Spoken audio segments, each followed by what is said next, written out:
Hey guys, it's Matt. Here's the full title of this video. Fake Budgets, a related element to Hollywood's Made Bad on Purpose. Fake Budgets, a related element to Hollywood's Made Bad on Purpose. I'll try to do this with a straight face as long as possible, but it surely will break down. I won't be able to hold it together very long. I'm almost starting to laugh already. I was looking at something came up that directed me to Rebel Moon. Rebel Rebel Moon. I'd heard about the budget for this one. Of course, the Rings of Power budget, $1 billion, they say. Oh, sure, $1 billion. These movies, I do envy those in some situations that have thrown out their television. Some of this stuff I come across it's so bad, I can't even express to you how bad it is.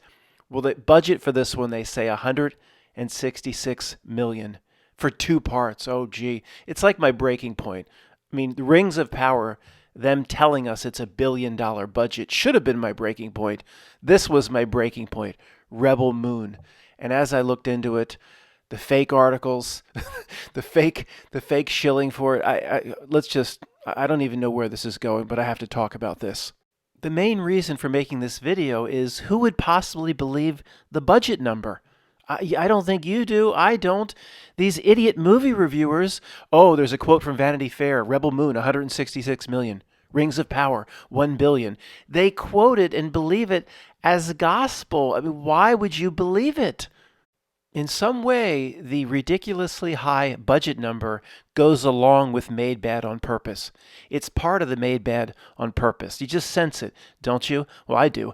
I mean, okay, not only is it horrible, and as I've said 1,000 times, the kids down at the elementary school could do better, without a doubt, maybe with a week of training. But then you add, it's like insult to injury. People hear that the budgets are 250 million, up to $1 billion for Rings of Power. You add horribleness to a ridiculously high budget, and it just, maybe just to the subconscious mind, it sinks in that not only is it horrible, it's expensive. I think it's meant to irritate people. I don't know. The Not Milk is an evil genius. I mean, I don't know in this video if we'll get to the bottom of what it's really out to do here, but to me, it's fascinating. Now, Amazon's series, The Rings of Power, based on the original, like Hobbit and Lord of the Rings, J.R.R. Tolkien, who names their kid R.R.? It's so bad that, and the characters so unlikable, they made over like 20 movie posters or series or show posters for promotion. They didn't show the face of one character because people would have been turned off. They would have said, that's not a real elf. I'm not watching that horse shit. They didn't show one face. That's how unlikable the characters are. Okay, I found a good example from Rings of Power. Look at this wimpy-ass wuss Peckerwood boy of an elf. Look at this wuss. Now, look, Legolas or Orlando Bloom played the original elf in The Lord of the Rings. What was it, about 10 years ago now? He's a wussy-ass little Peckerwood boy, too, but he had a skill set. In a way, you're like, oh, he's a skinny little runt, but you wouldn't want to mess with him, you know? I know everybody listening out there isn't the toughest of individuals. I'm not either. But y'all, anybody with their hand, and listening to the sound of my voice could take this wussy-ass elf with one hand tied behind their back. These are the types of wussies that Rings of Power showed us, when before the elves were still skinny little ass Orlando Blooms, but you still thought in the back of your mind, he kicked my ass. Back to Rebel Moon. At some point about 20 years ago, I think they figured out they could say almost anything or anything if it comes from a form of media and the people will believe it, at least 90% of the people. Netflix's most expensive movie of 2023 becomes huge hit despite bad reviews. Does anybody see a problem with this? Now, I could assure you, I watched about 45 minutes of this before I had to turn it off. It was one of the worst things I've ever seen. And there's nobody that doesn't have their head completely stuck up their ass that would have watched this and enjoyed it. So word of mouth would have spread around the water cooler at the office the next day, or at the Boy Scout meeting. Did anybody see Rebel Moon? Oh, God, yeah. Don't watch that horse shit. Don't even bother.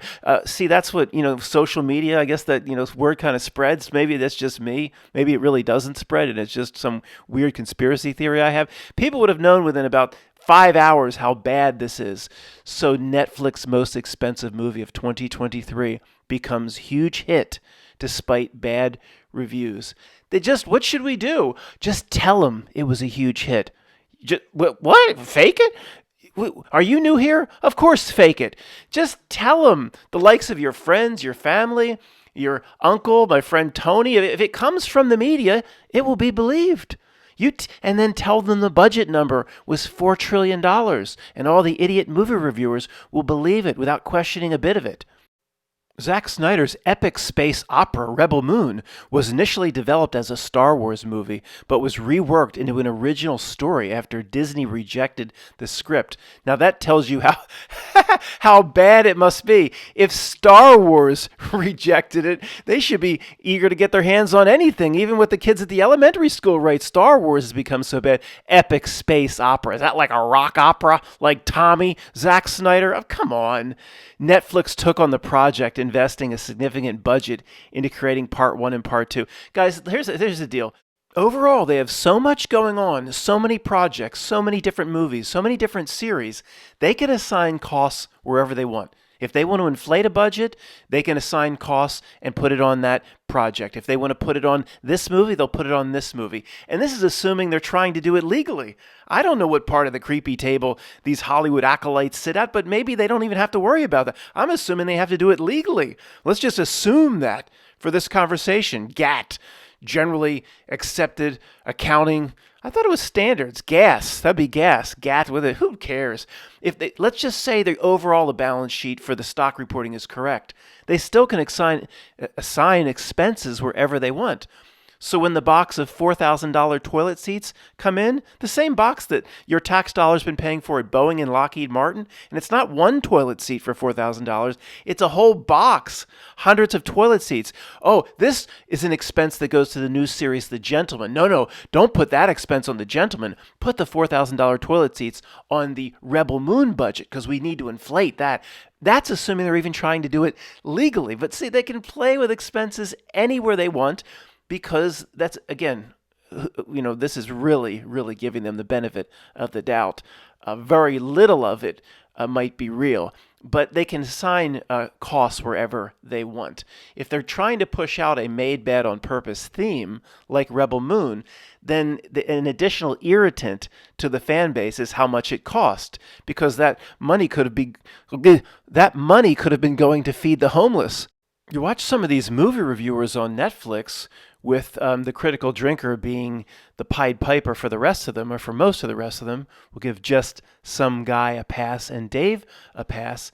Vanity Fair will quote a budget number, and they just believe it like gospel. For some reason, they still actually believe the Rotten Tomato numbers. Why would anybody believe that that's accurate? Matt, Rotten Tomatoes is legitimate. This proves it. I mean, look at this. Queen Cleopatra was that horrible, wretched series from 2023 that nobody liked. And look, 3% audience score. I mean, that's legitimate, Matt. 18% reviewers score for that horrible, wretched Queen Cleopatra. And a lot of those reviewers wanted to shill for it because of the diversity issue, Matt. So this proves it's legit. No. Whoever's trying to tell me that, little voice in my ear, Britney Spears' voice, doesn't understand a lot of things. Of course it's made bad on purpose, but they want people to notice that. They created a lot of press and PR and controversy so people would actually see how bad it is and react and tell others how bad it is, because this is their first grade tactic on perpetuating race, speed racer. They love to push the camps regarding race whenever the Not Nil can. So then what went out on the back end of this was, well, it really wasn't that bad. It was trashed because it depicted Cleopatra as a black woman. And a lot of people that didn't see it, they believe, oh yeah, here comes the racism back in the United States. They're trashing it just because she's depicted as a black woman. These are first grade Not Nil tactics that unfortunately only a few of us notice. It's really, really quite unsettling how stupid the people around us are. So one of their main first grade reasons they make bad on purpose is to perpetuate the camps and the race controversies. They try to drum it up wherever they can. So people will say, this movie was rejected because they chose a black actress to play the Little Mermaid, Ariel. No, it was rejected because it was bad. Okay, that's the of course. Oh, Matt, there's no racism. Huh, okay, I don't have to do the stupid sidebar. Of course, 5%, 8% of whites will reject it because of this. So what? It's racism on both sides. It's just as much racism against the snowman as the other way around. It's all over the place and it will never truly go away. Well, so what? So what? 90% reject it because it sucked. It's that simple. If it was the greatest movie, and I love The Little Mermaid, the original Ariel, but if it was 5 times the movie, I would have gone to see it. I don't. I mean, I would choose. They would keep Ariel looking like Ariel. I'm sorry. That's just. I don't want Luke Skywalker to not look like Luke Skywalker in the future. Whoever played Cinque, the famous Amistad, who appeared with Janet Jackson in Love Will Never Do Without You. I don't want him to play Luke Skywalker either. Doesn't make me a racism person. I don't want Han Solo to be Mutombo he used to play for the Sixers. I don't want that. I wanted the original character I remember. There's nothing wrong with that. Okay, we all agree. And we're not, Matt, you're not speaking to left-wing loons here. Okay, I hear you. I'm sorry. It was rejected because it sucked. Not only is it made bad on purpose, the casting is such that the actors or actresses chosen, and per the Oscars that I had to sit through, I get it's legal again. For some reason, it's legal again to say actress regarding a woman. I thought that was done away with forever. The Oscars actually dropped the word actress a few times. I literally thought they had kicked that under the rock for the rest of my life. I'm happy to see the word actress back. They cast in such a way they want the audience to not like any of their key castings. So look, they know, again, from focus groups, we don't need to talk about that again. They know just bringing 10 to 20 people in, whether certain actresses or actors in certain roles will be likable.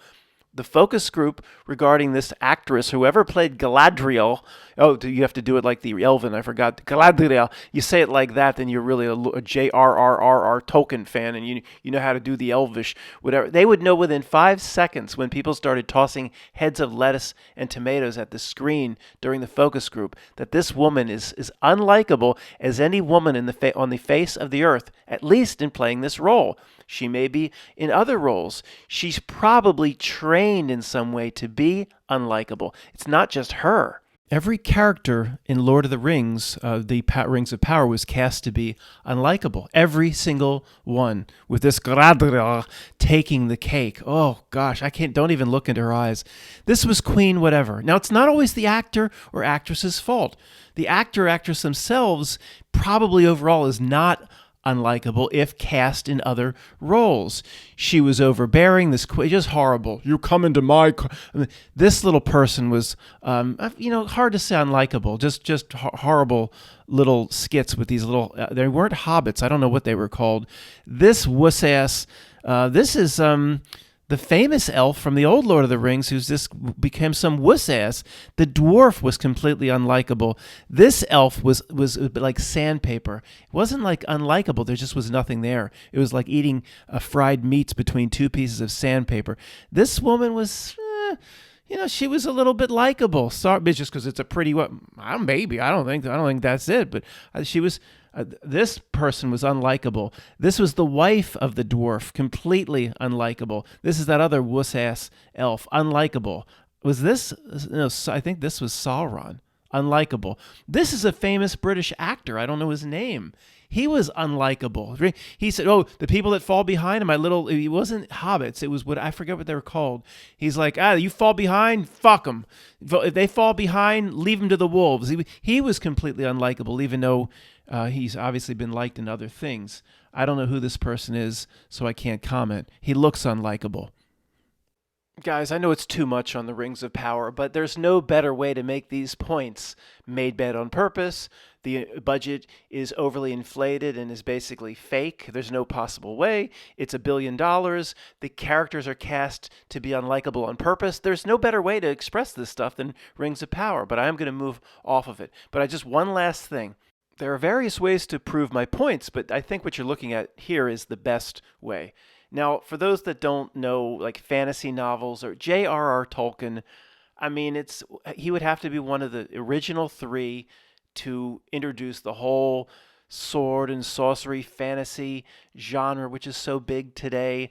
Michael Moorcock, Don't Laugh, was after him a few years after. I mean, one of the original, the Shakespeare, okay, let's just put it that way, of the fantasy novel, which would become exponentially larger after his death. All right. Now, for how important the Tolkien's works were, the rings are the centerpiece of his works. You could almost say these rings spawned hundreds of thousands of other fantasy books, comic books, movies, shows, etc. So the creation of these elven rings is one of the key moments in all of fantasy and will go down for thousands of years as a key moment. And this is what Amazon did. Look, this is the key moment in all of fantasy. It looks like three plastic ass, cheap ass shit that you could get. Remember as a kid, you put a quarter. We used to go into the A&P, my mother and I. I don't know if these things still exist, these vending machines. You could get sweet tarts for a dime. You could get gumballs. You can get jawbreakers. But for a quarter, oh, if you had a quarter, never had that much. We went into A&P and Acme. We had Acme food stores. It came in a little ball. Remember, like a little plastic ball. You get little toys, and I got better rings out of that fucking thing, that freaking vending machine for a quarter, than what Amazon for $1 billion depicted. As I've said, the elementary school down the road could do better. The angle of the shot. The rings look plastic. They probably are plastic. The drab background. What's that movie? It's Four Weddings and a Funeral. The opening scene, remember, Hugh Grant, as best man, forgets the ring, and he has to ask around, does anybody have a ring? I think it's the opening scene. This is like what they did. It's like, okay, this is the key moment in all of fantasy, and the prop guy's like, oh, I didn't do the rings. I forgot. Does anybody on set here have any rings? My kids, you have kids in the trailer playing? They have rings they got out of a gumball machine. Give them to me. We're going to use them for the key moment in all of fantasy. They don't light up the walls. There's no aura. Guys, it's part of making things bad on purpose. And if anybody's screaming at me, I can hear you. It's not just that, Matt.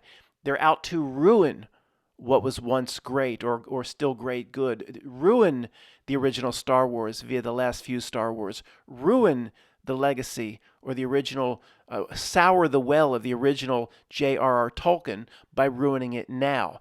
I searched something like piece of shit rings from a vending machine. These are better. Look, the emerald green is in the middle. I guess the magenta is the top right. The emerald green is the one ring to rule them all. This stuff is better.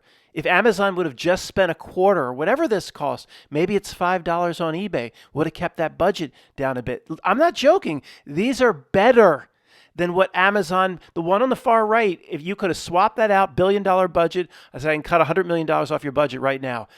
It took me a while to find ones that would not be better. Okay, this wouldn't be better. It's close. But it took me a while to find ones that were not as good as what Amazon. They should have, this is the worst one, but they should have fucking just used this. It's a ring, I guess, when you shake it back and forth, two boxers box. This is from 1975. I probably had this fucking thing.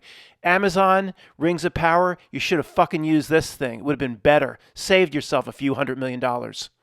Now, if you're starting to get mad or angry that things are made bad on purpose, to intentionally waste your time, the Not Milk delivered a lot more that'll piss everybody off if you're not already very angry. Wait till you see this. Filming. This is the Rebel Moon, by the way, but it's all the same. I mean, they all get the same thing. Filming commenced April 19th, 2022, Rebel Moon, with Zack Snyder sharing the first images from the set on Twitter that day. Snyder also served as cinematographer, blah, blah. 152 days of filming taking place in California to tap into the $83 million in qualified spending and tax incentives. Well, Matt, you need to tell people, you need to do research on this. Is this a federal tax break or just California state? There's a big difference, man. Does it really matter? 83, they didn't get $8,000 off. $83 million of tax breaks, incentives, and write-offs. Does it really matter? If it's just California State, I'm going to rescind the whole video and take down the channel. Does it really matter? What did the mom and pop store get? There's a mom and pop store down in La Seneca. What was it called? La Seneca, but let's just say Sepulveda Boulevard. I used to live very close to Sepulveda. Goes through East LA all the way down to the damn airport.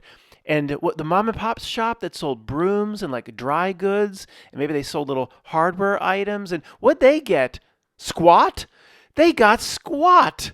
But the Hollywood and the big, we know this. I mean, General Electric, the big story was the truth drop, just to let it out that the big corporations, if they're paying taxes on a percentage basis, it's 90% less than you do, 95% less than you do on a relative basis. It was like that story that had to be leaked 15 years ago. General Electric doesn't pay any taxes. Well, none of them probably do when you're that big. If you want to get pissed off further, just stick around. We're gonna wrap this up soon. But it doesn't matter if they don't stay in matter. This is only if they stay in California. You see, the idea behind it, Matt, is the money stays in California. I had no idea. I'll shut the channel down now. If they go anywhere they go, they get tax braces, breaks. Toronto will get the international. They'll get it. They know how to manipulate whatever they're doing, so they get the multiple. And this is to make it even look good for GATT or whatever. They probably don't even need to do this. It's part of the not no creepy table. Okay, now I'm starting to get actually a little pissed off. I mean, guys, let's just a completely separate issue here.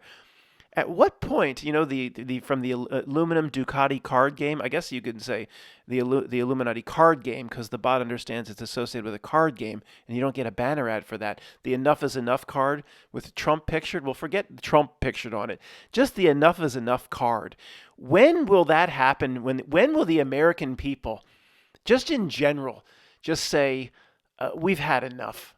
Well, what specifically is bothering you, Mary or Joe or Sue or Irene or Ben? Nothing specifically. I just collectively had enough. Like that scene from Network. Really, what does it say? I'm not going to take it anymore. I'm mad as hell, and I'm not going to take it anymore. I mean, not Nilk. If you're listening to the words coming out of my mouth in real time via the Chat GPT, you better be. I know you think you have your finger, your digital, creepy, slimy appendage on the pulse of the American people. But you're not, they are kind of gone. I agree. But you better get that right, because, at some point, there might be a little bit of life left in them, a little bit of spark. And if you keep pushing, at some point, the American people are going to break. I keep pushing, not Nilk. Maybe that's what it wants. It wants people to break, and then they'll be seen as the catalyst that topple the whole system. The people will be blamed. The great unwashed will be blamed. It won't be the people that tried to save it, the Henry Kissinger of the world. Maybe. Anyway, we could speculate that forever. But it's incredible. It is incredible how people, literally everybody around us, just literally, they're Kevin Bacon at the Omega House, just smack. Thank you, sir. May I have another? Just asking for more of it. And then they'll go vote. They'll go get behind Biden, or people are gone, folks. I'm wrapping it up. I'm wrapping it up and going to build a stove, and I'm going to start drinking early. Have a good one. I never close like, what the hell was that? Have a good one. Thanks for listening. Have a good one. I should have my head examined.